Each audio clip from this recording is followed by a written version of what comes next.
In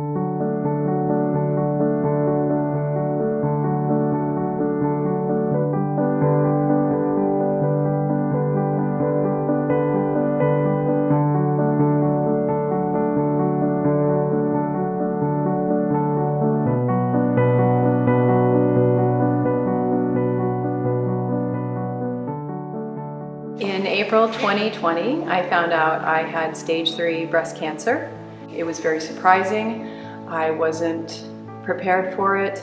I had just 6 months before had a physical, and I would not imagine that I would have cancer. All I could think about was, what about my kids? Who's going to take care of my children? Just coming to grips with the fact that I had cancer and I needed to figure out what I was going to do was the hardest part for me.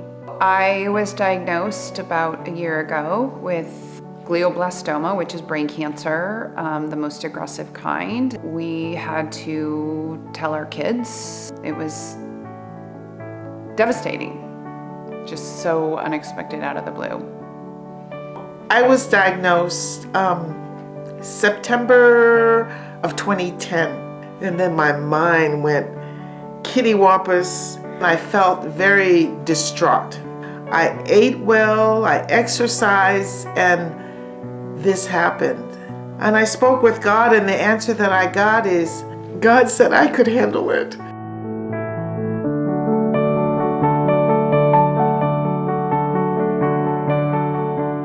When people don't know what to say to you when you have cancer, I found out you kind of have to guide them along. And that's what I like about the Team Survivor classes. Everybody knows what that feels like. And so they'll just ask you, hey, what's your cancer? What do you have? And you feel so comfortable talking about it. So that's been amazing for me. When I got cancer and I went through chemo and radiation and the surgery, I struggled. It was really hard for me because my normal was being active all the time. I wasn't going to give up on myself. I have 2 kids. I have to be there for them. Being a part of Team Survivor Northwest was the best thing for me. I think my favorite class is probably the water aerobics. I'm able to do things in the water that I can't do on land yet. I feel so free. I've just made these instant connections with other women. If I would have had that class during chemo, I would have done it. After my diagnosis, I heard from my oncologist about Team Survivor Northwest. I joined the dragon boat racing team, and it was amazing. We entered a competition in Vancouver, BC, and it was fabulous. I saw on Facebook Team Survivors Northwest. It just came up on my page, and they were getting ready to go snowshoeing. That was total fun. It was a challenge. The up and down and the up and down, I thought they were going to go flat. They didn't. So that took me to a whole new level of exercise. Being a member of Team Survivors Northwest 13 years ago, they were all women like me that have gone through the cancer diagnosis and came through the other end. We all kind of go through the same ups and downs together as a team. I lead a group 2 times a month at Sewer Park. We walk the 2.4 miles. We feel exercise is important in our overall recovery. So that's why I like volunteering to lead the walk. I, from the beginning, knew I was going to beat this. I don't know, it hit me like a rock, like I was going to lose her for sure.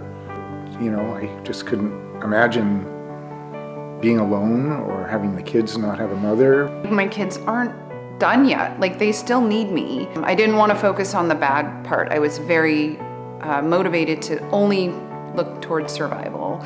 Team Survivor was a game changer for her. She was kind of lost without a lot of direction or hope. I signed up to do the climb because I needed something. I needed something to focus on. I needed a goal. From the moment she got involved with Team Survivor, it changed. I could see it in everything she did. I was really excited about the idea of the camaraderie and being with other people who, even if we don't have the same kind of cancer, having the cancer experience is invaluable. I trained for Ruth Mountain, and a week after I completed treatment was the epic Ruth Mountain Summit. It was momentous. It was incredibly moving. I was surprised at how it hit me. Participating in Team Survivor has been wonderful coming back. They have been such a uplifting and great support for my mental attitude. I don't think I could have survived this year in my treatment without Team Survivor. When I saw my oncologist in June, she said, you know, you have your spark back. And I'm like, you know, I think I do.